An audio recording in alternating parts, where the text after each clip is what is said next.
todo dispuesto para la disputa del Gran Premio de la América del Sur, la prueba automovilística más difícil del mundo. Media América será el escenario de la carrera más sensacional del automovilismo mundial, el Gran Premio de la América del Sur. Otra vez en la ruta los titanes del automovilismo. Oscar Gálvez, campeón de campeones, Juan Manuel Fangio y los más destacados haces del volante emprenden la ruta por los caminos fraternales de América. Es un hito, nadie lo va a poder desmentir. Para mí es la carrera del siglo. Si hoy sería una aventura grande hacer ese recorrido, en el año 48, con esos autos, con esas rutas, era realmente una epopeya. Y bueno, fue la máxima en su momento. Todo el mundo hablaba de la Buenos Aires-Caracas.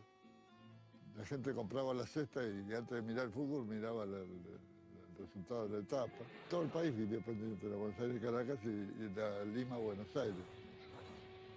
Era realmente algo novelesco, por así decirlo, el correr estas carreras. En realidad, digamos que fue lo máximo de turismo carretera, fue lo máximo que se hizo. Que se pudiera llegar desde Buenos Aires hasta Caracas y compitiendo. A nadie se le cruzaba por la mente semejantes distancias. Hace 60 años, bastante. No te podés imaginar, yo tenía 25 años.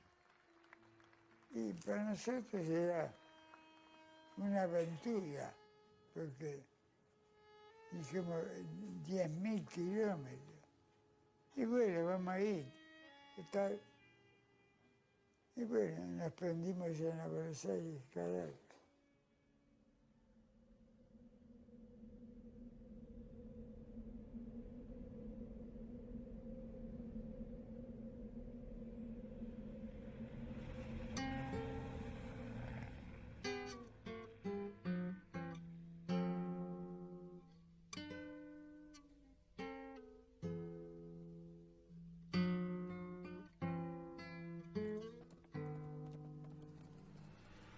La Buenos Aires-Caracas, evidentemente que fue toda una gran aventura, muy bien organizada dentro de las posibilidades por el Automóvil Club Argentino.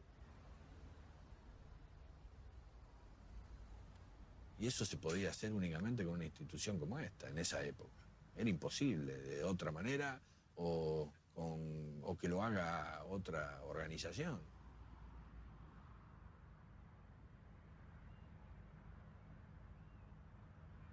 Lo que era esa dirigencia y lo que se hacía en esa época, porque eso nos diferenciaba de todo el resto. La Argentina era un país de una potencia impresionante y en el automovilismo lo máximo. En la sede del Automóvil Club Argentino se realiza una reunión de embajadores americanos con el objeto de cambiar impresiones acerca de la gran justa mecánica a realizarse por las rutas de la flamante carretera panamericana. En compañía del presidente de la entidad, departen amablemente y formulan votos por el éxito de la prueba. Carlos Anesi, que era el presidente del Automóvil Club, hay un libro escrito sobre eso, con las hojas de ruta, todo impreso, una cosa muy bien hecha, además con fines culturales, ¿no? De unir. Atrás de eso venía la idea de hacer un ferrocarril sudamericano. Ir de Nueva York a Buenos Aires para cubrir las tres Américas. En los años 38 ya estaban haciendo los estudios. Tenemos todas las altimetrías, tenemos todas las geografías y tenemos la historia de los sitios, si nos faltara, en ese libro que encontramos, podemos encontrar hoy en la biblioteca del Automóvil Club Argentino. Porque todo el recorrido de todo lo hizo el Automóvil Club. ¿Cómo? Marcando la ruta. Tardaron como 6 meses para ir y venir. Imagínate que parar, pintar, seguir, parar, pintar. Y justamente con ya la hoja de ruta hecha y demás, tuvieron que suspenderla por un conflicto bélico, una pequeña guerra que hubo entre Perú y Ecuador, por cuestiones de límites. Entonces se decidió suspender. Automáticamente se incrementó la Segunda Guerra Mundial, aunque se habían achicado, ya hacían Caracas-Buenos Aires, se decidió suspender todo hasta el 48. Que volvieron a hacer la hoja de ruta e hicieron Buenos Aires-Caracas. Y así quedó organizado para 1948 el Gran Premio de la América del Sur. Bueno, amigos, estamos reunidos una vez más para hablar de la prueba que ha de realizar el Automóvil Club Argentino. La subdivisión de tramos de Buenos Aires, Bolivia hacia Caracas. Significa esto el recuerdo del deporte de América, en este caso del automovilismo sudamericano, y a los tres grandes próceres que tuvo la historia de América: San Martín, Bolívar, O'Higgins. De Buenos Aires a Caracas y de Lima al punto de partida, los volantes unirán en su esfuerzo las topografías y climas más variados. Escenas como estas harán vibrar de emoción mientras 1,5 centenar de máquinas disputan el triunfo en la carrera más difícil del mundo.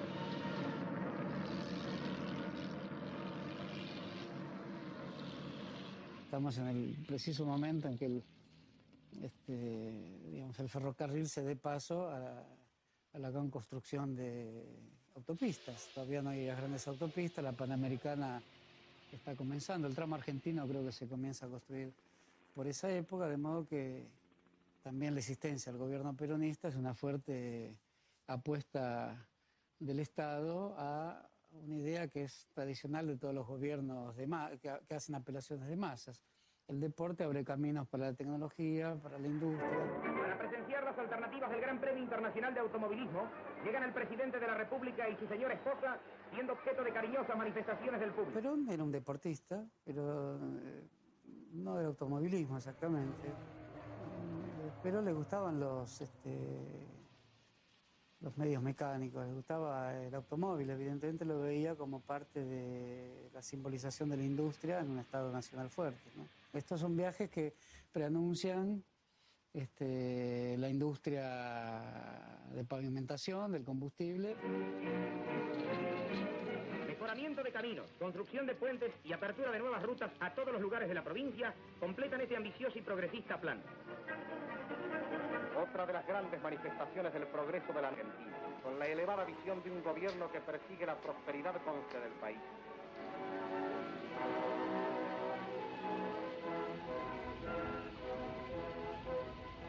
El modo en que se expresa este tipo de deportes, que tiene una fuerte expresión en el territorio,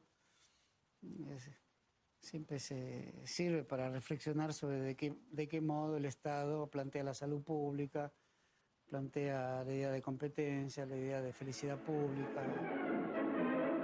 A medianoche en Núñez se larga la carrera de automóviles más difícil del mundo entero. Para ellos era un desafío. Y eso es lo más importante que tiene esa época del automovilismo. Era todo descubrir, todo hacer. O sea, no había nada hecho, había que hacerlo todo. Coche a la vista 5 kilómetros antes del control. Por eso tiene mucha importancia, por los sacrificios que se han hecho. Y sacrificios inclusive en vidas humanas también, ¿no es cierto? El gran campeón Oscar Gálvez está a punto para otra gran hazaña.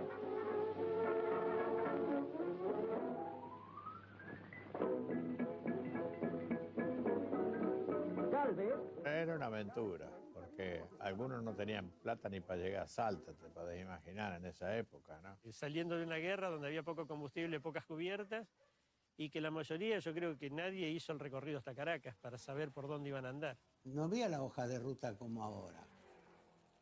Era correr poco menos que a ciegas. Se corrieron con las coupé, algunas 47 que se pudieron traer,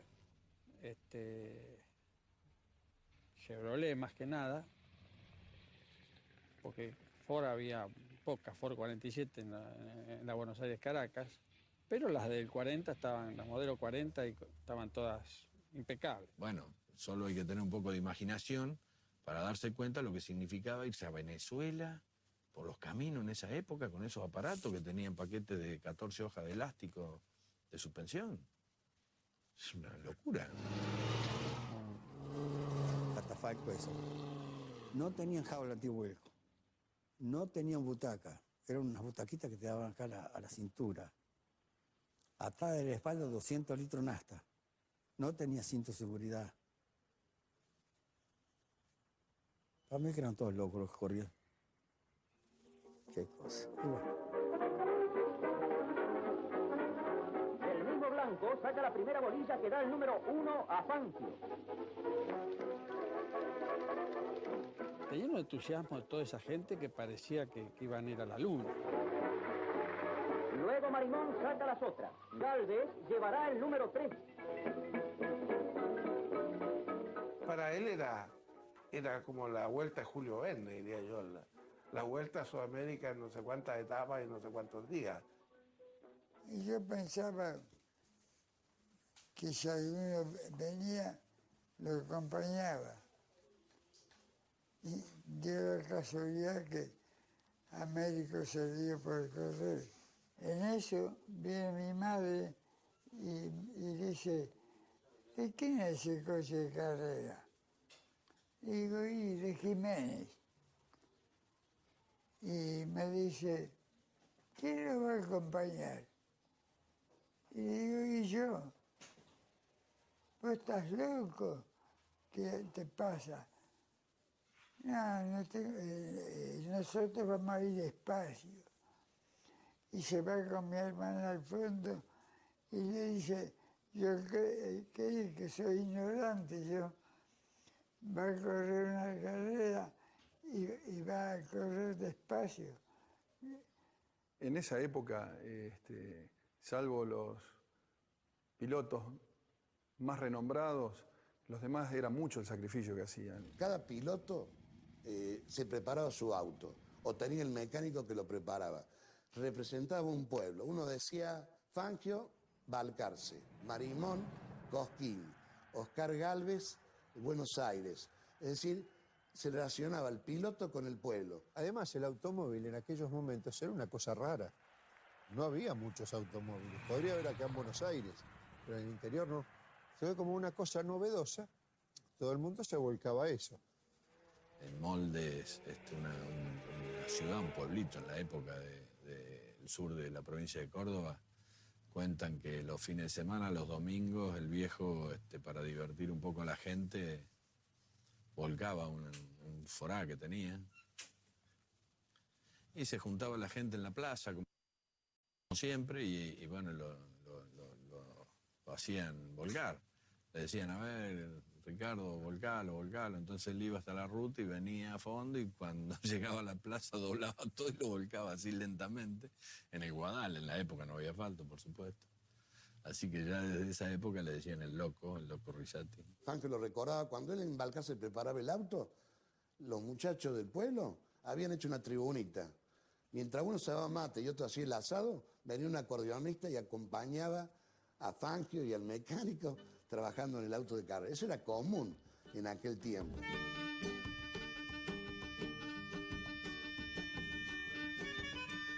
Todo el pueblo apoyaban, hacían beneficio y juntábamos plata para el Gran Premio de Caracas.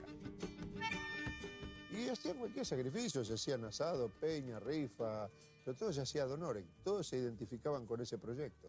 Cuando los transmitían en algunas carreras decían, ahí viene el auto de Junín, el auto de La Bulaz, el auto de Córdoba. Eso como un homenaje a toda la gente que realmente anónima ayudó que esa gente o ese pueblo se hiciera conocer.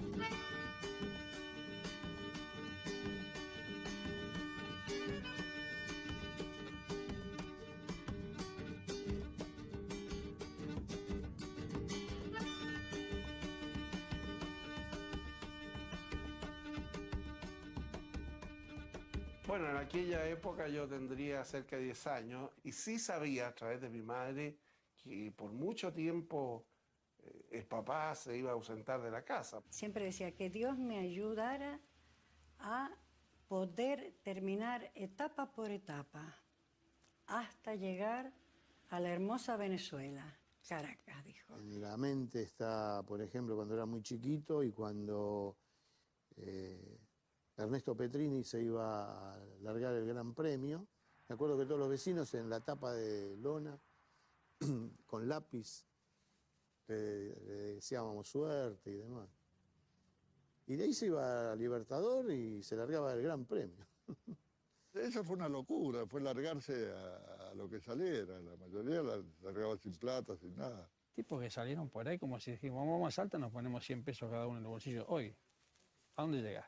Y los tipos se habían puesto lo mínimo y después, qué sé yo. Altas autoridades de la nación, dando la salida así, la bienvenida a los corredores que de otros puntos del país, como así también del exterior, se han formalizado en su inscripción para participar en el más grande certamen de la América del Sur. Yo tengo la impresión que en gran medida él pudo participar con la ayuda del gobierno argentino, que financió la carrera, la Fundación Eva Duarte de Perón y de Domingo Perón, hicieron un aporte muy importante para llevar esta caravana de autos por Sudamérica. Y me imagino que la amistad personal que él tenía con ambos le permitió, lo subvencionó en alguna medida para poder correr. Y Yacimientos Petrolíferos Fiscales, YPF, puso toda la nafta que los corredores iban a necesitar a disposición de ellos gratis.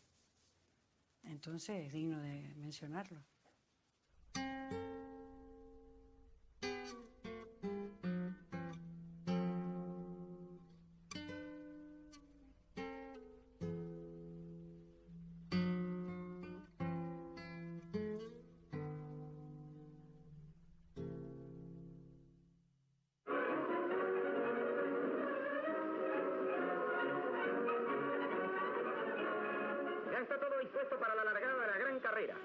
Todo el Buenos Aires que no se podía pasar. No se podía pasar. A muchos les molestaba muchísimo. Y bueno, y andaban los milicos a caballo, estaba soto con la gente. Porque si no, no íbamos a largar. 100 y pico de autos. Estaba, qué sé yo, 3 horas o 4 horas. Con intervalos de segundos, corredores latinoamericanos emprenden la marcha hasta Caracas, en una competición que da renovadas energías, habilidad y patriotismo para vencer obstáculos muchas veces insalvables.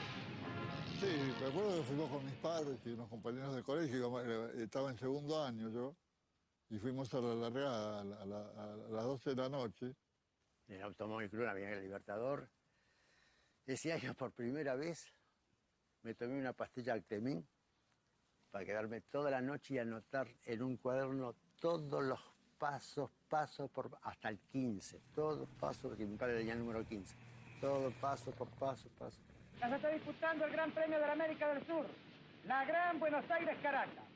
14 etapas, 14 jornadas. Se acercan a Oscar unos hinchas que le dicen que se iban a parar antes de Pilar y que habían jugado un asado a mano de Oscar contra los hinchas de Fangio, a que en Pilar iba a cruzar primero Oscar que Fangio. Fangio largaba en ese momento adelante, largaba con el 1.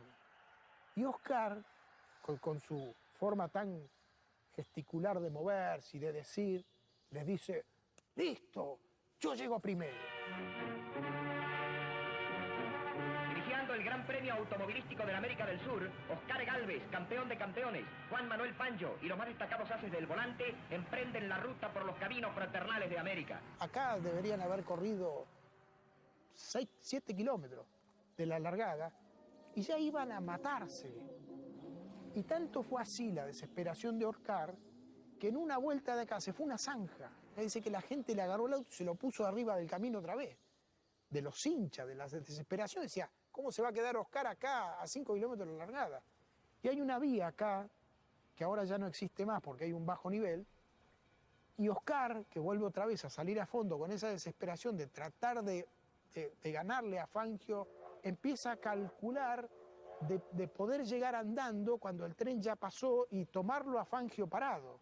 Entonces empieza a regular su velocidad y él cuenta, como destaco esta verborragia que él tenía, y lo veo venir al chueco y lo veo parado y empiezo, nene, dice, y él te golpeaba, nene, y tuve que aflojar porque si no me iba a parar.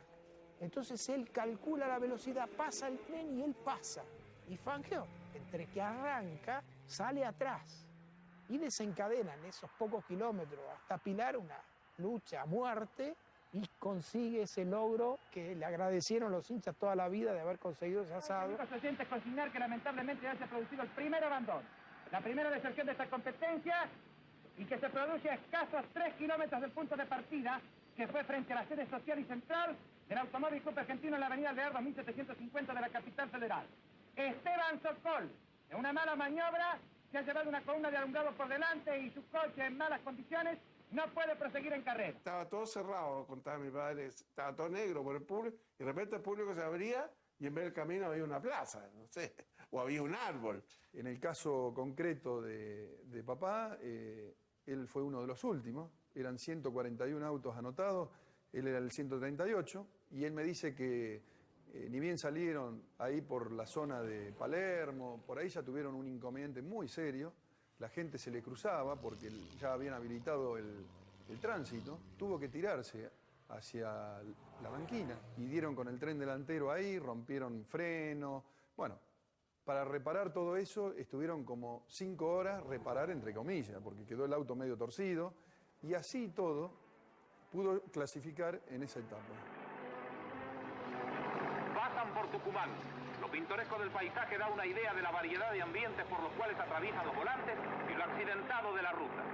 De Buenos Aires hasta el final de etapas tenía gente. A la 1, a las 2, a las 3 de la mañana, a las 6 de la mañana, gente al borde de la ruta, siempre.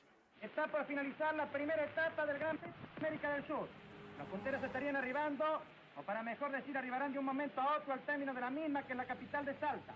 El aguilucho Oscar Alfredo Galvez se indica estar presente como más probable vencedor. En su persecución denodado Domingo Marimón, el popular Toscanito. Por su parte, el barcaseño Fangio, completamente retrasado por inconvenientes de carácter mecánico. Te podés imaginar que se largaba de noche y al otro día llegábamos a Salta. Los autos no caminaban a la velocidad que caminan ahora, te podés imaginar que los autos más veloces caminarían 150 kilómetros. Algunos tuvieron 24 horas de andar arriba del auto de carrera sin parar.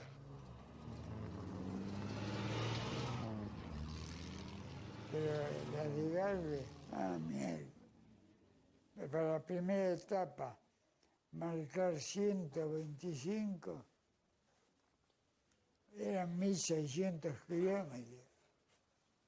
Y marcó 125 kilómetros de velocidad. Es una fantasía.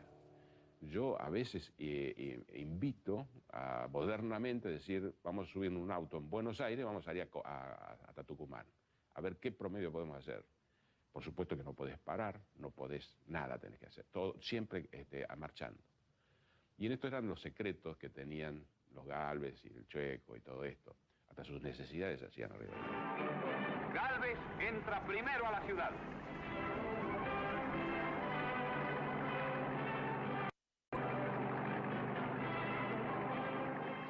Al término de la primera etapa con Oscar Galvez en la punta. Marimón es otro de los animadores, pero esto es solo el comienzo.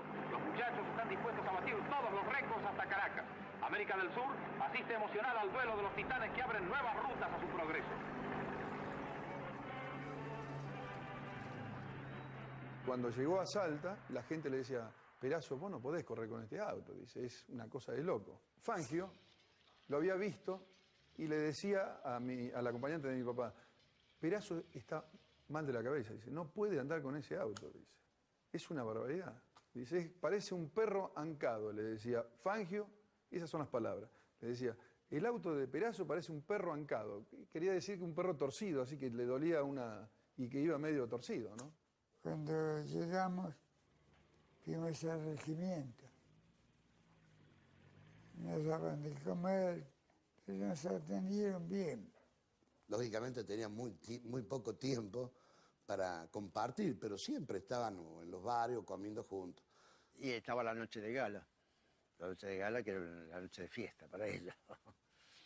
Había una orquesta. Y le dije a médico, sabe tocar el bandoneón. Bueno, me dieron un bandoneón y toqué en la orquesta.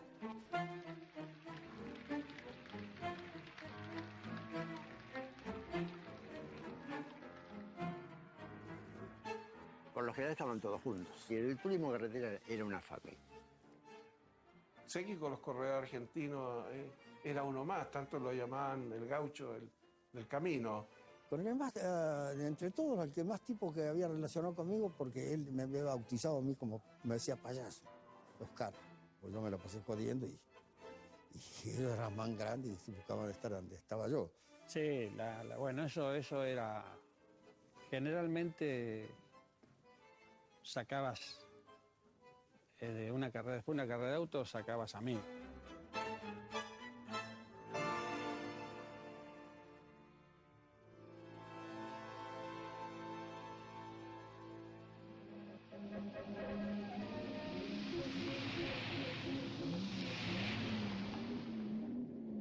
A partir de esta primera etapa, ya la segunda etapa lo tienen en la general a Oscar y Juan en primero y segundo lugar.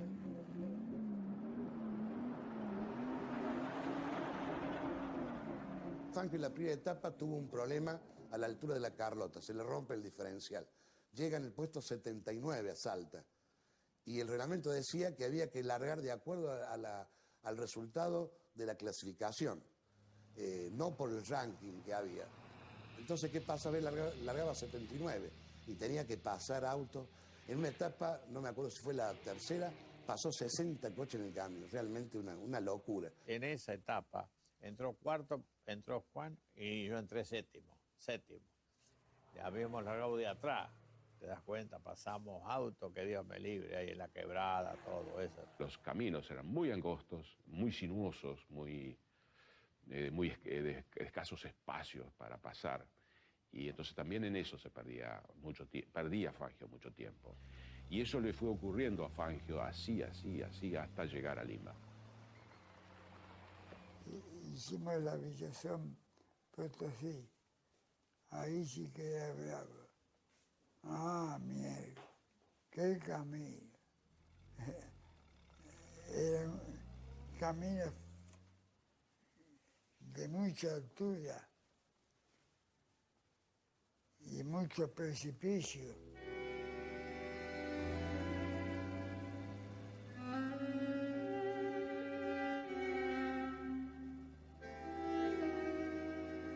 Creo que fue en Camargo, la localidad donde fue ese accidente.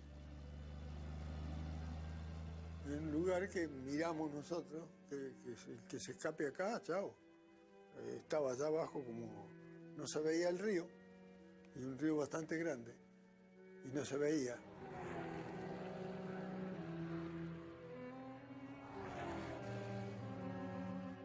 Se fueron como 500, 600 metros. Pero a pique, porque había una curva. Y un coche dejó polvadera. Y se fue. Iban quinto, cuando se cayeron, iban quinto. Ya, así que me imagino que irían un poco medio rápido. Todo ripio, imagínate, vendrían medio fuerte, frenando arriba el ripio actualmente, con los vehículos modernos que tenemos, no frena, imagínate con esto, lo que era esto. Y ahí en la curva, bueno, pasaron de largo.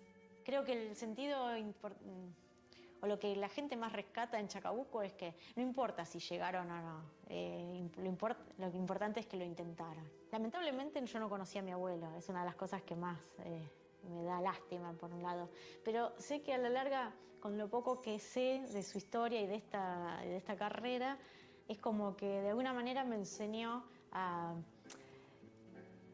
por un lado, a ser valiente y por otro lado a luchar por lo que uno quiere, ¿no? De alguna manera, aunque no lo conocí, yo siento que eso lo conservo.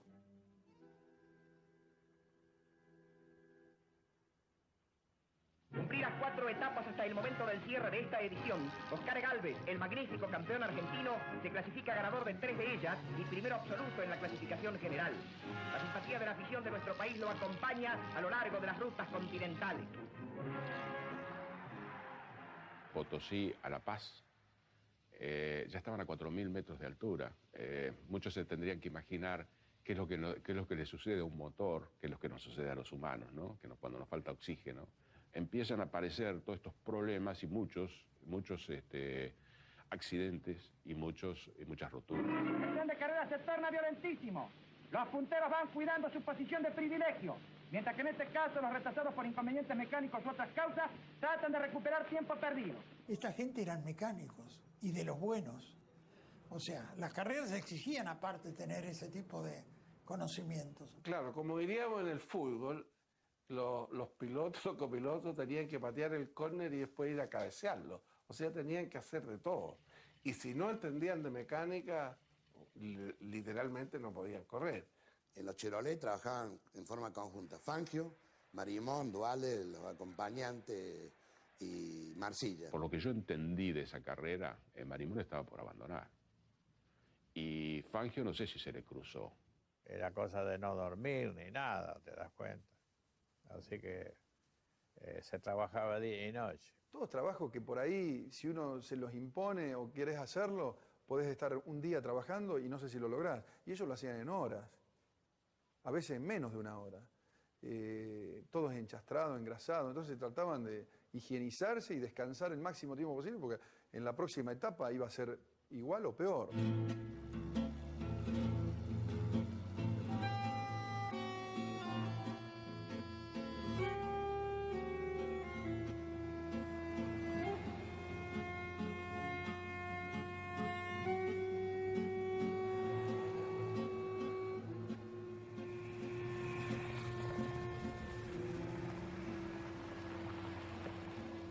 Domingo Marimón cuidando su privilegiada posición y el balcarceño Fangio en busca de los punteros. Una nueva nota y muy emotiva vuelve a poner el gran corredor de Balcarce. El popular chueco en denodada lucha va en busca de los punteros tratando de descontar ventajas, tiempo precioso que perdió durante el desarrollo de la primera etapa.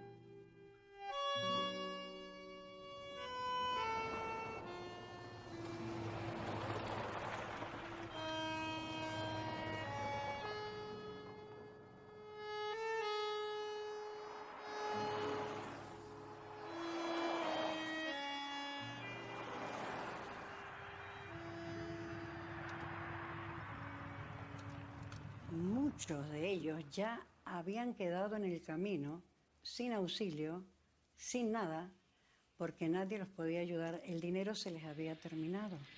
Entonces ya los corredores habían decidido que el Gran Premio se terminara en Quito. Era imposible ir a Caracas así. En Lima tuvimos 3 días, pero habían 10 con plata como para seguir. Hubo tipos que han vendido el auto y se han vuelto, porque no tenían plata para arreglarlo. Le daban por ahí 1000 pesos y con eso se pagaban el pasaje de vuelta y se volvían. Perón había mandado un avión en el 48, mandó un avión con una valija, con plata, con moneda argentina que en ese momento valía, y empezó a dar. Ya sabían quiénes podían y quiénes no, ¿no? Cuando ellos estaban desayunando, les dieron la noticia. El telegrama que mandó Perón, si mal no recuerdo, decía: páguese a todos los pilotos intervenientes en este Gran Premio todos los gastos, sin tener en cuenta la nacionalidad de cada uno. Firmado Juan Domingo Perón. Pero hasta ahí nosotros, hasta Perú, que faltó la plata. Nadie llevaba inscripción de Perón, ni de Argentina, ni cosas raras. Y de ahí sí, pues, todo bien pintadito. Bueno, viva Perón, viva esto, viva acá, Perón cumple, Perón no sé cuál. El asunto había que seguir. Entonces, la inscripción, creo que casi todo. Un solo corredor me parece que no lo puso. Y Marsilla no le puso nada. Lo bancaban la gente de Junín. Marsilla, Juan Galvez, Boscanich, Marimón se aprestan a largar en el Y después nos largaron de noche porque nos iban a dejar un día más para ver para ordenar, para seguir. Pero hubo un golpe de Estado. Entonces por eso nos largaron de noche. Eso fue otra complicación extra, que tuvieron que largar de noche algunas etapas por el problema del golpe de Estado que había en Perú, ¿no? Y bueno, eran los problemas que había en aquella época en América del Sur, que son casi los mismos que tenemos ahora, ¿no? No ha cambiado mucho. Tensión en Perú. Fuertes presiones de algunos sectores sectores económicos del país. Detienen a expresidente chileno. Atentado en Colombia. En un confuso incidente, ha sido asesinado Jorge Eliezer Gaitán, candidato del Partido Liberal a la presidencia. El pueblo de Bogotá ha salido a las calles exigiendo la renuncia del presidente conservador Mario Ospina Pérez. Hoy Latinoamérica ha sufrido un nuevo golpe a la democracia. Con el apoyo del sector agroproductor, el militar Manuel Odría toma el control del gobierno peruano. En medio de la carrera de automóviles, se produce el golpe de General Odría. Odría que toma el poder y ejerce una dictadura bastante fuerte, ¿no? Contra el APRA, que estaba proscripto, Alianza Popular Revolucionaria Americana. Él había creado Víctor Raúl Haya de la Torre. Víctor Raúl Haya de la Torre decía que las grandes ideologías revolucionarias del mundo, el marxismo por ejemplo, debía ser adecuado a la realidad latinoamericana. Yo creo que es una época muy interesante donde los pueblos están buscando un camino. Se cruzan a veces las oligarquías que generalmente se han preocupado, en algunos países, no en todos, pero en algunos países se han ocupado de controlar a la fuerza militar.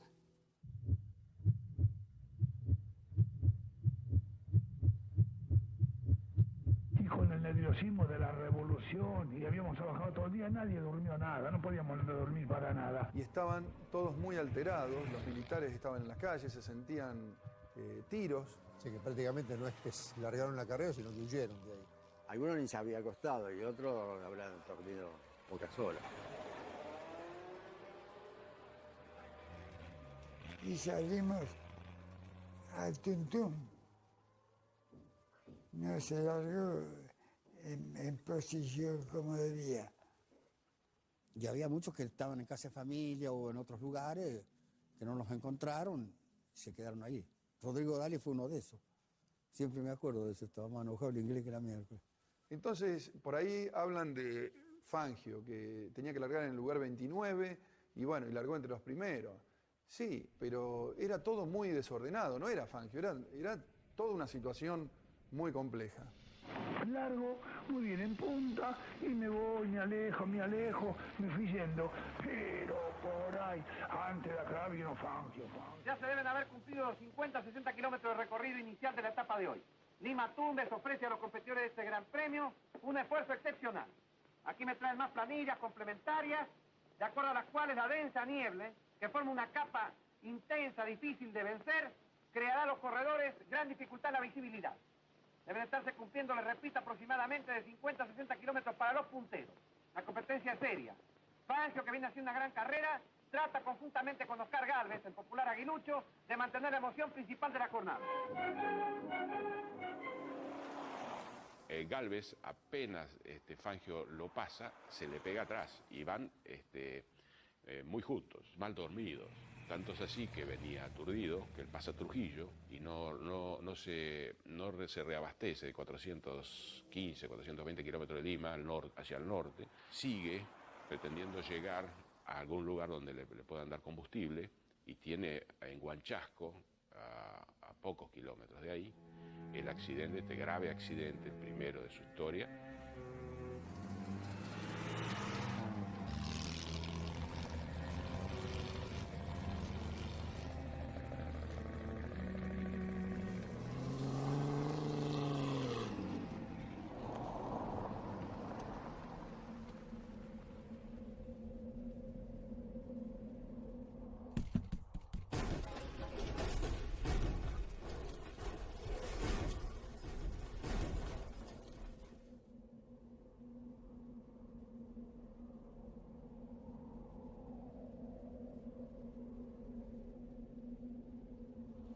Y cuando volcás y nadie habla, te entristeces porque decís, aquí pasó algo. Que el chueco creía que estaba vivo todavía, que nunca pensó que se había muerto.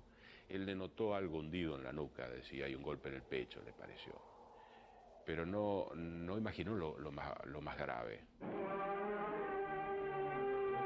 En una hondonar de las montañas del Perú, Fangio se enfrenta con la adversidad.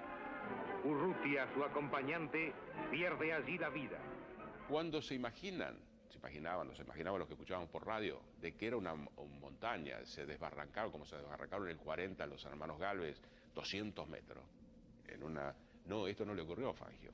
Fangio volcó en un terraplén que no tendrá más de 1,70 m. Fangio ha ido ahí a poner en la cruz que hay y que recuerda la muerte de su acompañante, poner sus flores.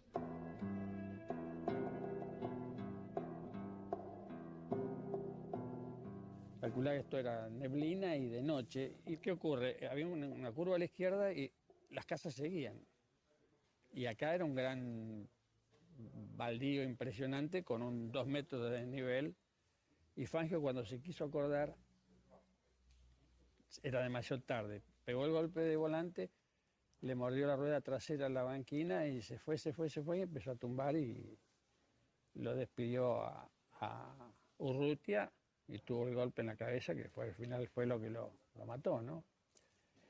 Y Oscar vuelca sobre el mismo lado también, porque es una maniobra muy parecida porque venían pegados casi. Oscar Galvez se metió en un cañaveral viniendo detrás, pero no tuvo nada que ver. Es más, trató de auxiliarlo a Fangio, en ese momento no se dieron cuenta que había muerto Daniel Urrutia. Pasan algunos corredores, pasa Juancito Galvez, pasan 2 corredores más, pero el que realmente lo para en el camino es Eusebio Marcilla, que lo lleva. ¿Qué importa la etapa? No podría recibir un premio sabiendo que he dejado un compañero en el camino. Vamos.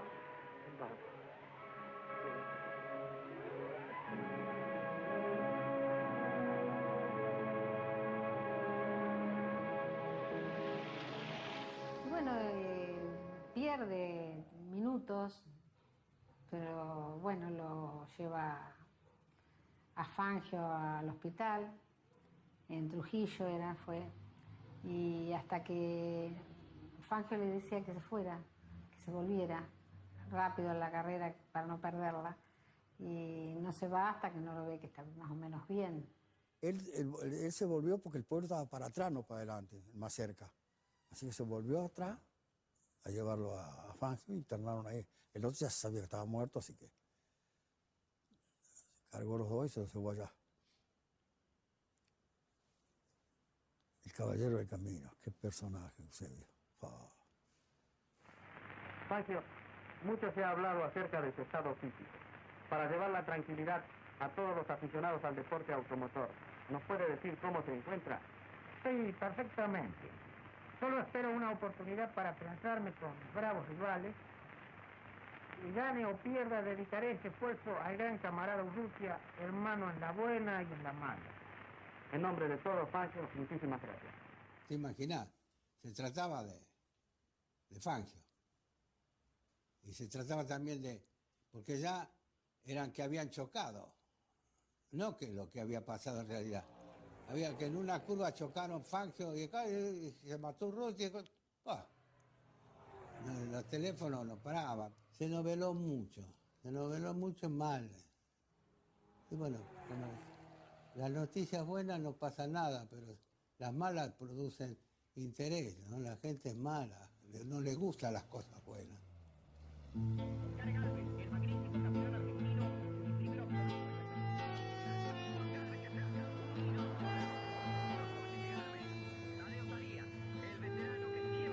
Ahí cruzamos fuera de carrera hasta embarcar los autos en un planchón de esos grandotes, los cruzaron. Ya había una foto en el gráfico, de estaban todos los autos arriba del planchón ese. Y del otro lado, largamos otra vez. Ahí en Ecuador creo que fue. Abrieron una picada en una selva para que hiciéramos la carrera nosotros más fácil, un tramo que no me acuerdo qué era, ni te cuento, ¿no? Yo me había conseguido una gorrita de un tipo que me la regaló, era una gorrita marinera esa, ¿viste? Los tipo pirata de esa. Me la había puesto el pañuelo hasta acá. Cuando me saqué la gorrita, acá donde me refregaba, estaba en carne viva. Porque agarramos esos pozos que habían sacado plantas y estaban polvo de arena ahí. Cuando caía el auto, lo tapaba el auto. esos tramos, unos tramos, varios tramos de eso había. Mucho improvisado, era mucho improvisado.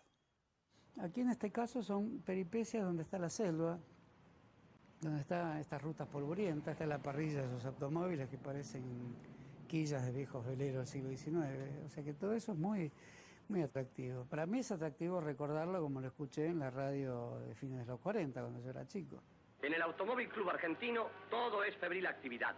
Desde allí se sigue metro a metro y minuto a minuto el Gran Premio Internacional de Automovilismo. El señor Borgonovo, director de la prueba, tiene el control de las planillas. Toda esa organización extraordinaria permite a Latinoamérica seguir la prueba automovilística a través de la brillante... Se escuchaba la radio todo el día. Pasabas caminando por una vereda y de la casa salía la transmisión de la carrera, ¿no? Puedo recordar la radio en el fondo de mi casa, de algún modo imperfecta, por eso decía el sonido oxidado. Que cada tanto le teníamos que golpear porque perdíamos la onda, porque no eran radios de ese tipo capillita. Teníamos la antena atada a la soga de donde mi vieja colgaba la ropa para que agarre mejor. Yo en mi caso escuchaba que quería que ganara Gálvez a toda costa porque era mi ídolo en ese momento, ¿no? Media América será el escenario de la carrera más sensacional del automovilismo mundial, el Gran Premio de la América del Sur. Emelco, presente en la magna competición del motor, envía a su cameraman con el grupo de periodistas y fotógrafos que sigue el desarrollo de la carrera por toda la ruta. En ese momento la avioneta que seguía un coche, la profunda gratuidad que parece tener todo esto, porque una avioneta es un riesgo también, va a seguir un coche que es un riesgo. Porque las carreras de turismo carretera en realidad se corrían por radio. Si no hubiera radio, sería muy triste para un espectador ver un auto que pasa, al rato pasa otro y no se sabe. O sea que el relator radial es el que inventa la carrera. No es que le inventa, sino le da la emoción, que los tiempos, que el cronómetro se acerca y no se acerca, ¿no es cierto? Bueno, era todo un show que montaba Sojí, que era un experto. Mientras el popular Sojí relata por las ondas de Belgrano y Mitra el gran momento. Y ahí es donde se vio la gran calidad, la dialéctica entretenida, incansable de Sojí. Porque Sojí, para decir que había pasado Fangio por Trujillo, empezaba a hablar de Pizarro, empezaba a hablar de los descendientes inca, hasta el fundador de Trujillo, y dice, a propósito, pasó Fangio. Escuchar a los periodistas de antes era una cosa impresionante, la poesía que le ponían a los relatos. Yo también lo recuerdo cuando era chico, poner la radio y escuchar a Sojit era un mundo de tranquilidad, pero eso significaba la familia, el domingo, el abuelo, Perón, el Estado Nacional. Atento al avión, ahí viene el aguilucho, Oscar Alfredo Gálvez, contigo ahí viene el aguilucho, pasó Perón, cumple, vite, dignifica, mercante, realiza. Vivencias no son cosas que las invento, las tengo tan mentalizadas. Yo creo que es una de las epopeyas de la radiotelefonía.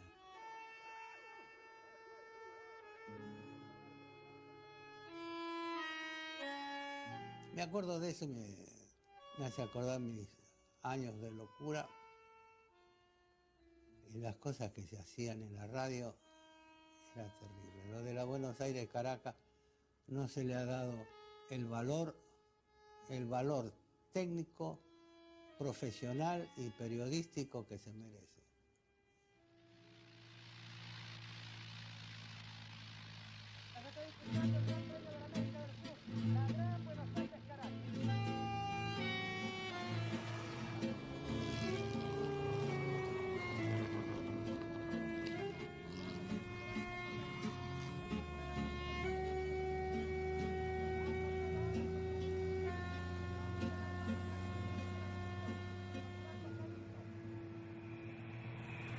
Llegamos a Colombia, que íbamos a volver. Era más difícil volver que llegar. Bueno, había etapas que ellos tenían al día siguiente día de descanso. Y si no, etapas que largaban al día siguiente. Cuando llegaban, creo que tenían 3 o 4 horas o 6 horas, algo de eso así, para reparar el auto, cargar el auto, reparar el auto y entregar el parque cerrado. A veces o llegaban tarde para la comida o la comida escaseaba en algunos lugares. El problema más grande era el descanso. Al primero sí, porque parecía que tenías que comer el mundo entero en la primera etapa. Pero después la carrera se fue haciendo los punteros, siempre los mismos, y el resto buscaba de llegar. Ah, todos decían así, yo quiero llegar, no veían pobre la hora de llegar. Para mí no, para mí tenía una carrera nueva. Para mí bajaba la bandera y le daba como un león todo el día. Cuando llegamos nos dieron 8 horas para reparar y perdí agua del caño de escape izquierdo. Digo, voy a cerrar la tapa para ver si es la Junta. Y no era la Junta. Tenía 2 rajaduras en el bloque. Y agarré y tiré la llave. Y el coche de Oscar estaba enfrente. Me dice, ¿qué te pasa, Petizo? Y no podemos seguir. ¿Cómo no podemos seguir? Las carreras no se abandonan nunca, me dijo. Aunque sean 3 ruedas, tenés que andar. Y nos tiramos a llegar de cualquier forma. Tiene mucho más mérito ellos que los que llegaban antes, muchas veces. Llegar de cualquier manera, aunque sea empujando el auto. Llegan. No, el asunto era llegar y dar la vuelta. Por eso lo dijo Fangio una vez. No es cuestión de llegar primero, sino saber llegar. Y en una parte de Venezuela entramos a subir.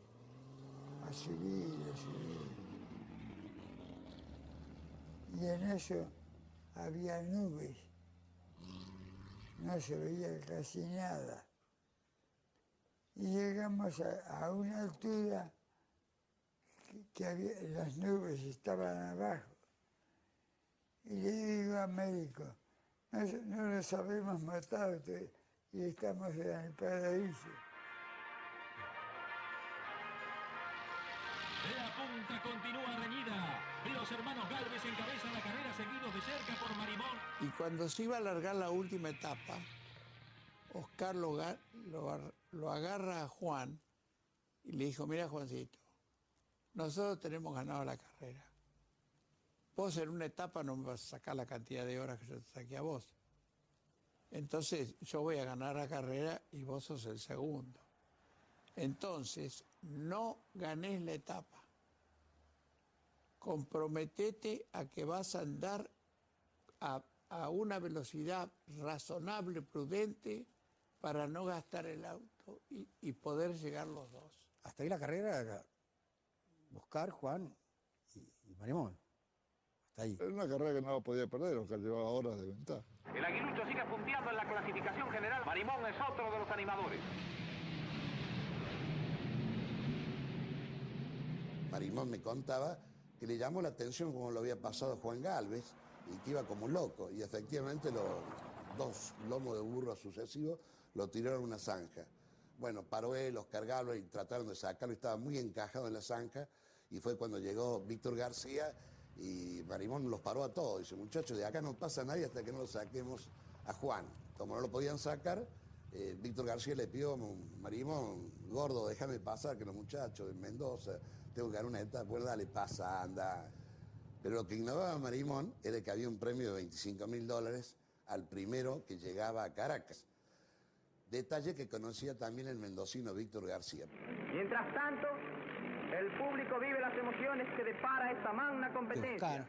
Oscar, él por sacar a Juan, reventó prácticamente el motor. No lo puede sacar de ninguna manera, le quedó el sentido del cigüeñal, y el Ford, según donde esté roto el cigüeñal, puede andar en 4 cilindros, pero con muy poca fuerza. Entonces andaba, y cuando llegaba a la altura, tenía que hacer fuerza, no podía. Él tenía tracción, tenía motor en marcha, marchaba, pero no tenía tracción, porque la última bancada del Ford es larga, ancha así, y se le había cortado el cigüeñal en el medio. Estando en punto muerto lo ponía en marcha y marchaba el motor. Te digo, pues lo vi. Pero cuando metí el cambio, zafaba la rotura y no lo movía el auto. Entonces no pudimos hacer nada. Entonces se enteró de eso por la radio, se enteró un colombiano que tenía un muy último modelo y salió a la ruta a buscarlo. Lo salió a buscar, lo agarró y lo remolcó hasta llegar a Caracas. Oscar Galvez hizo todo, se hizo remolcar, incluso trató de llegar con el envión porque había una bajada en la zona de llegada. Claro, mientras estaba el camino así, no había problema, lo empujaba, lo largaba. Y cuando fuimos llegando a Caracas, primero era así, después, como Córdoba, estaba la ciudad abajo. El buque empezó a hervir. Gran Premio Internacional, la prueba más difícil del mundo entero. El ganador absoluto de Oscar Galvez está en el corazón del pueblo y recibe las exteriorizaciones de entusiasmo en forma que registra nuestra cámara para registrar la enorme cantidad de deportistas que bordean todos los caminos de la patria para saludar a los héroes de la ruta. Escuchemos el relato directo del apoteósico final del Gran Premio.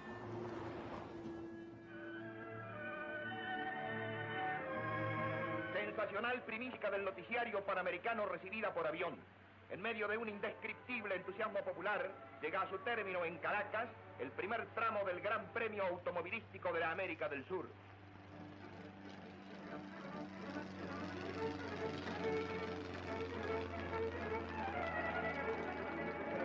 El primero en llegar a la meta, el coche de Víctor García, número 17, vencedor de la última etapa, la de los más dramáticos e imprevistos desenlaces. Marimón, con el número 12, se acerca al punto de llegada. El bravo corredor de Cosquín, favorecido por la suerte en el último tramo, saca partido de la situación y gana la carrera según el veredicto de los jueces. Lógicamente había que esperar más de 2 horas y media hasta que llegara Oscar Galvez, que era la ventaja que le llevaba prácticamente a Marimón. Y bueno, hubo todo ese problema de la descalificación y ahí se entera Marimón comiendo en la casa del concesionario General Motors de Caracas de que había sido el ganador. Recordemos que Oscar le llevaba 2 horas y media a papá y 5 horas a Marimón. O sea, había mucho tiempo para organizar cómo llegar a esa etapa. Si podía o no ser empujado, si podía o no llegar, cruzar la meta andando. Este hecho de que terminan el Gran Premio con el auto sin funcionar, que Oscar permite que se lo lleve la gente, que Oscar no puede impedir que la gente se lo lleve y que Oscar desaparece. El comisario deportivo que le dice al acompañante, mire, los tengo que desclasificar porque cruzaron la meta con el auto sin funcionar. Y el acompañante corre, pone el auto en marcha porque con el cigüeñal roto y todo, el auto andaba. Da la vuelta y vuelve a cruzar otra vez, suponiendo que al cruzar la meta con el auto andando, estaba subsanado el problema de no cruzar la meta andando. Y el comisario deportivo le dice, no, pero no está Oscar. Faltaban todavía 15 minutos para que Oscar perdiera la carrera en mano de Marimón, o sea, todavía había tiempo. Oscar no apareció nunca lo encontraron. La gente se lo llevó y no apareció nunca. Y entre tanto, sigue la apasionada controversia popular. ¿Ganó Marimón o Galvez, el sensacional aguilucho que pulverizó todos los récords? Digamos, Oscar, por varios motivos, no había cumplido con lo prescripto. Fue denunciado inclusive por un avión nuestro que decía que estaba siendo remolcado. O sea, el avión lo deschavó diciendo que había sido remolcado cuando estaba prohibido, ¿no? Y Oscar protestó muchísimo, no actuó bien porque él sabía que lo habían empujado, sabía que no tenía que... Además el buey fundió también y después le reclamó la compostura. Me acuerdo de la discusión, Oscar y Marimón, en el Automóvil Club de Venezuela. Estaba yo presente. Y Oscar me decía, payaso, ¿viste que es mía la carrera? Sí, le digo, te la mereces vos, pero él digo, primero vos no llegaste, no está en condición el auto. Te llegaron empujando, ¿qué querés que le haga? En una charla que tuvimos de sobrino a tío y en el que yo le pedí que él fuera sincero conmigo y me contara lo que yo leía en los diarios y veía su cara de desesperación y de bronca reclamándole a Borgonomo y diciéndole a Marimón que no había ganado y realmente qué había pasado y cuál era su sensación, qué es lo que le había quedado y cuál era la enseñanza que le había dejado. Y él me dijo que no había considerado jamás un error haber ayudado a papá.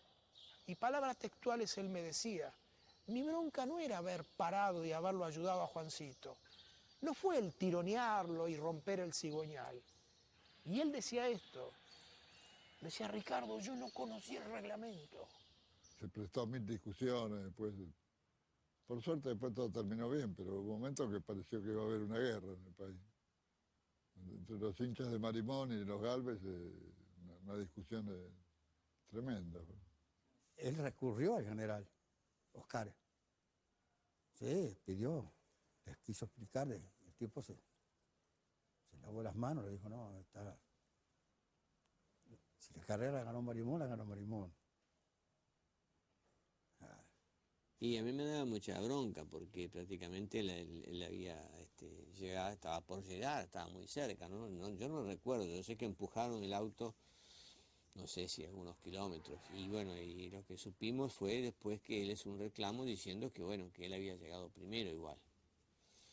Y se dirigió a Perón, lo cual en mi familia, que eran casi todos sarmientinos y radicales, salvo mi viejo, decían que tenía que haber Perón, que había perdido, que eso era ilegal, qué sé yo, ¿no es cierto? Porque se trasladaba, era una sociedad muy dividida, se trasladaba toda la cuestión, ¿no es cierto? La cuestión Gatica-Prada, por ejemplo, era una cuestión peronismo-antiperonismo, era una cuestión de enfrentamiento entre dos sectores, ¿no? Pero está bien pensar que una carrera suscita emociones en relación a cómo se divide una comunidad nacional. Dicho en última instancia, es un hecho ideológico, una carrera que solo parecería algo que enciende la pasión de los tuercas, ¿no? Yo lo entiendo, Oscar Galvez, fue la desesperación de venir ganando una carrera tan extensa, tan dura, con mucha ventaja, y por ayudar al hermano se queda en el último tramo. Los de Caracas, los Galvez la perdieron, una audacia, y Marimón la ganó, pero la Marimón la merecía también, sí. Marimón con Fangio eran socios para esa carrera. Habían hecho ese acuerdo. Nada contiene el entusiasmo de los aficionados ante el vencedor de las llanuras y las montañas. Y bueno, cuando terminó la carrera, le llevó la mitad del cheque, que en realidad se repartió en 3 partes, con Duhalde, el acompañante, y le llevó a Fangio la parte del pozo, que Fangio se sorprendió, le dijo, yo abandoné. Y Fangio no se lo quería aceptar, dice, yo me accidenté, abandoné. Dice, vos no me hubieses dado esta plata si hubiese sido vos el ganador. Y le habrá dicho que sí, el Chueco. Dice, bueno. Entonces le dejó un montón de plata, porque ya digo, las carreras aquí en Argentina se pagan más que las carreras de fórmula, de autos especiales, como se llamaba, incluso algunas de Fórmula 1 en Europa. Cosa de una época que evidentemente ya pasó, ¿no? Donde varía la palabra, como el premio de la Buenos Aires Caracas, donde habían quedado en hacer un fondo común con Fangio, y todas esas cosas que hacen, a medida que pasa el tiempo, una cosa media de película.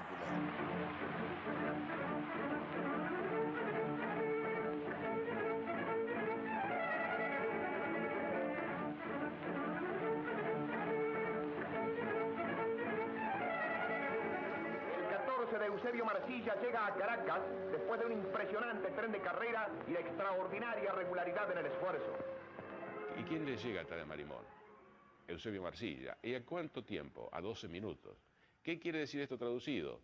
Que si él no hubiese auxiliado a Fangio, el ganador hubiese cambiado la historia y el ganador hubiese sido Eusebio Marcilla. Además, en el caso de Eusebio, aparecen todos estos valores juntos, ¿no? Lo que significó Eusebio en su gesto en esta carrera, en haberse detenido para auxiliarlo a Fangio, bueno, y a Urrutia, haberse desviado, haber perdido tiempo, pero sobre todo haberse entregado por su amigo, por su compañero de ruta. es el mismo que auxilió en aquel accidente de 200 metros de la caída de los hermanos Gálvez. Porque era lo de él eso. Él lo hacía, de corazones. Él un poco más si hubiera tenido que abandonar la carrera, la abandona. Así no te olvides que es el segundo. Y era mucha plata, porque el premio de la carrera eran 100.000 pesos. Hoy que habrá 100.000 pesos, no sé si compra chicle. Bueno, pero una coupé nueva valía 11. Era un premio. Yo no sé cuánto habrá perdido Marsilla en hacer ese gesto que le valió ser denominado el Caballero del Camino. Pero sí sé que la ida a Caracas la perdió por 13 minutos. Se supone que tardó más en hacer esa ayuda solidaria. Quiere decir que es uno de los ganadores morales de la Buenos Aires-Caracas, fue Eusebio Marsilla. Qué hombres, ni te cuento. Qué personaje. Daba gusto hablar con el tipo.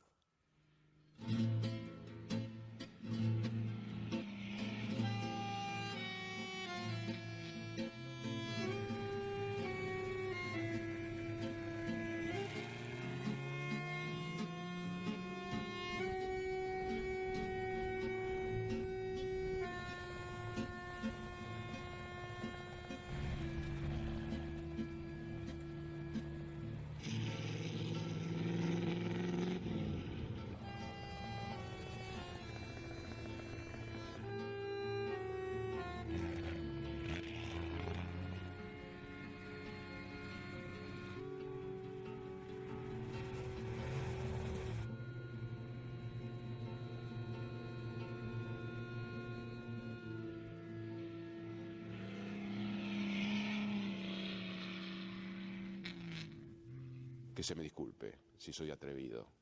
No estoy hablando de un héroe de una batalla épica, ni de los que clásicamente nos enseñan en la escuela. Pero hay cierta heroicidad en lo que ellos hacían.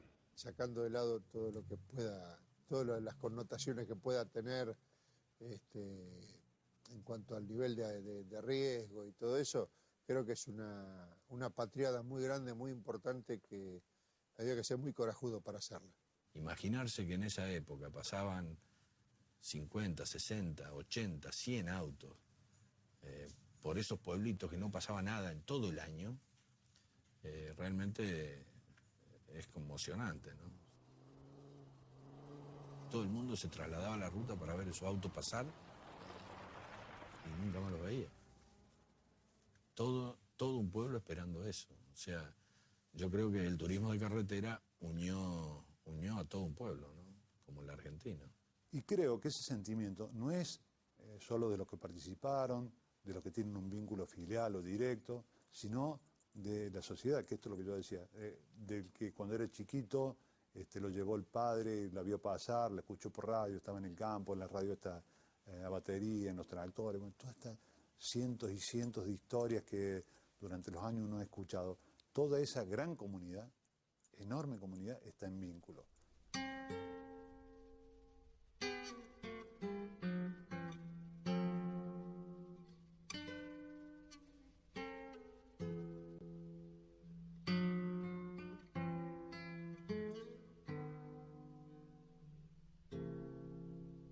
Esa es otra linda analogía. No por casualidad también se le ocurre ir.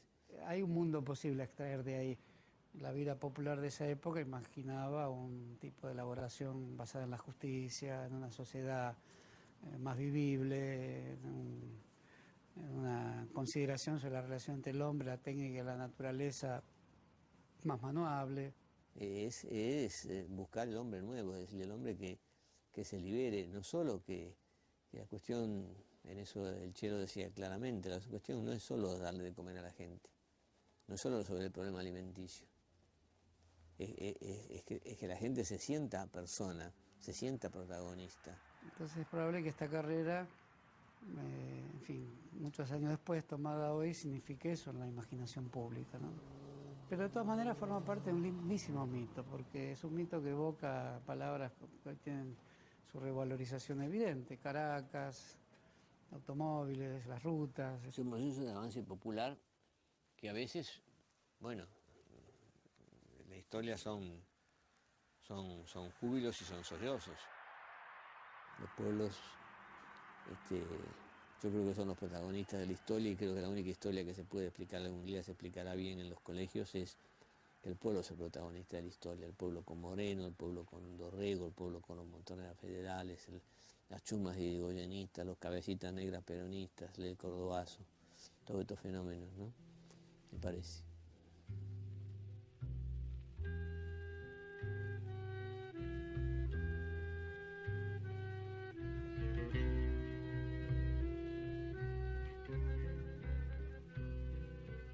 En Caracas estuvieron varios días ellos, por cuanto no se resolvía bien si ellos iban a volver, los corredores, por mar o lo iban a hacer de nuevo en la ruta. Al punto que en la propia llegada había, en ese momento, recién se descubre en estado de conciencia cuál era la dificultad para volver.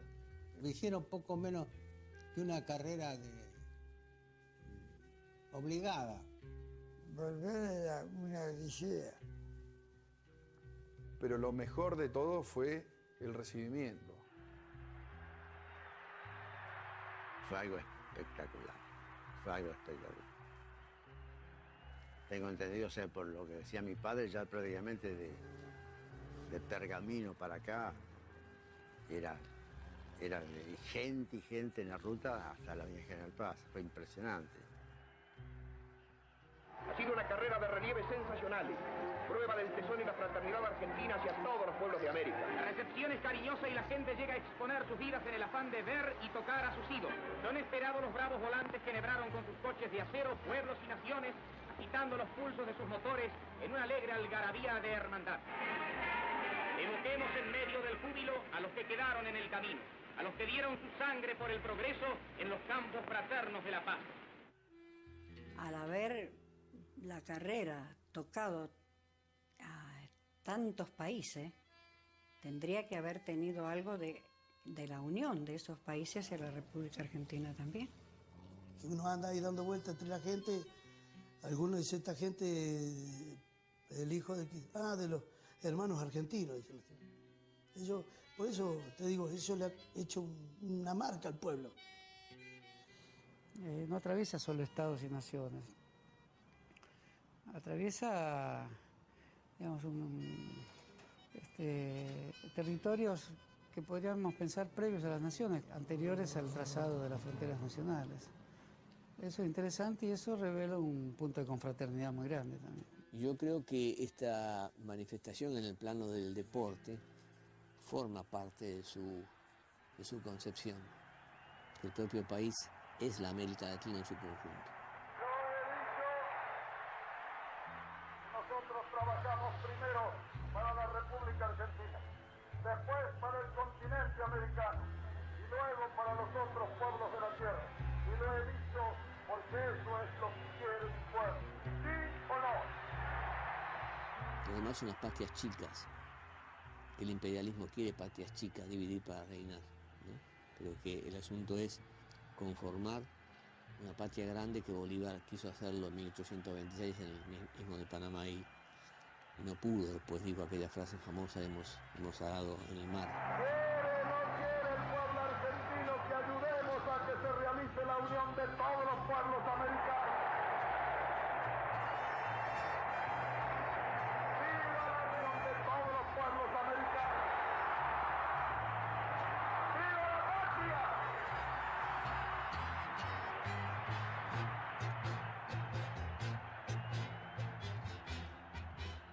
Y en realidad, si uno quisiera hablar de esta carrera automovilística, en realidad lo que está expresando de un modo u otro, lo que uno podría decir como el simbolismo, sería la necesidad de unidad.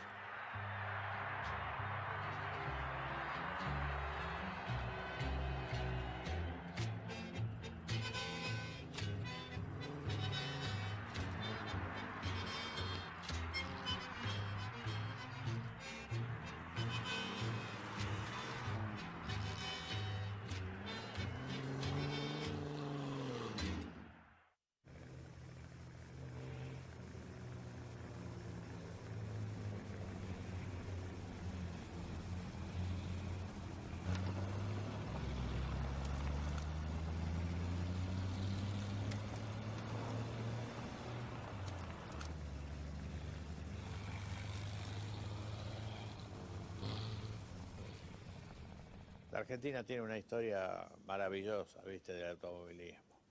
Y para mí fue un boom, porque eso no va a ser nunca más.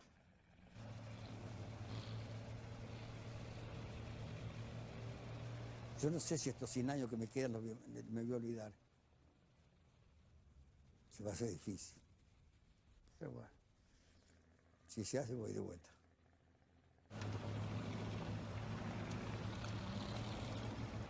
Mira, significa todo, porque conocí lo que no hubiera conocido. Y para nosotros era una aventura, porque dijimos 10.000 kilómetros. Y bueno, vamos a ir. El asunto era llegar y dar la vuelta. Por eso lo dijo Fangio una vez. No es cuestión de llegar primero, sino saber llegar. Las carreras nunca se abandonan. Aunque sean 3 ruedas, tenés que andar.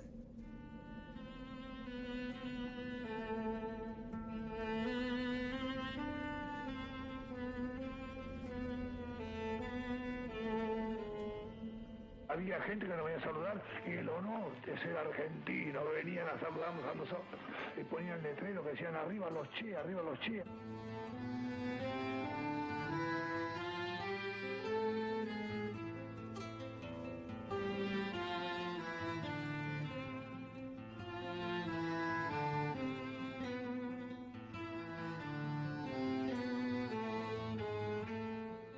Que nadie quede enfadado.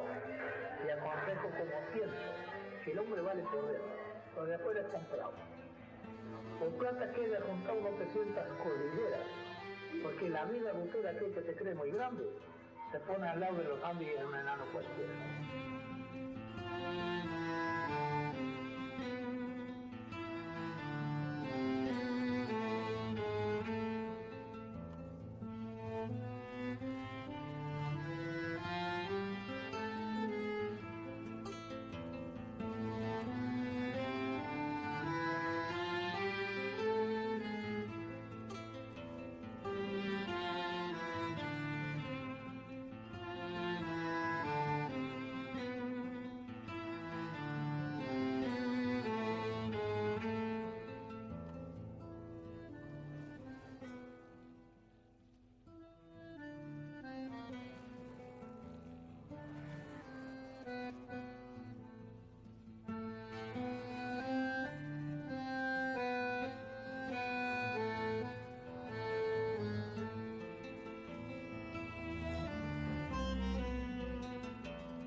indudable que esta carrera, que tenía un poco el trayecto que nosotros hicimos, aunque nuestro trayecto no era fijo, sin embargo, nosotros esperábamos al norte, y a veces, para darle un límite, bueno, llegamos hasta Caracas, o llegamos hasta México. Es muy importante el hecho este de que, al haber hecho eso, haberse ejecutado esa carrera, haber llegado a la gente, pues reanimar a nuestro entusiasmo por el viaje, que nunca faltó, pero siempre aquellas cosas que confirmaban la posibilidad de hacerlo, nos apoyábamos en eso. No hace falta salir del país para conocer. Un viaje cualquiera te hace ver el mundo de otra forma. Así que yo siempre a los jóvenes les aconsejo eso, que hagan del deporte un trabajo y del trabajo un deporte.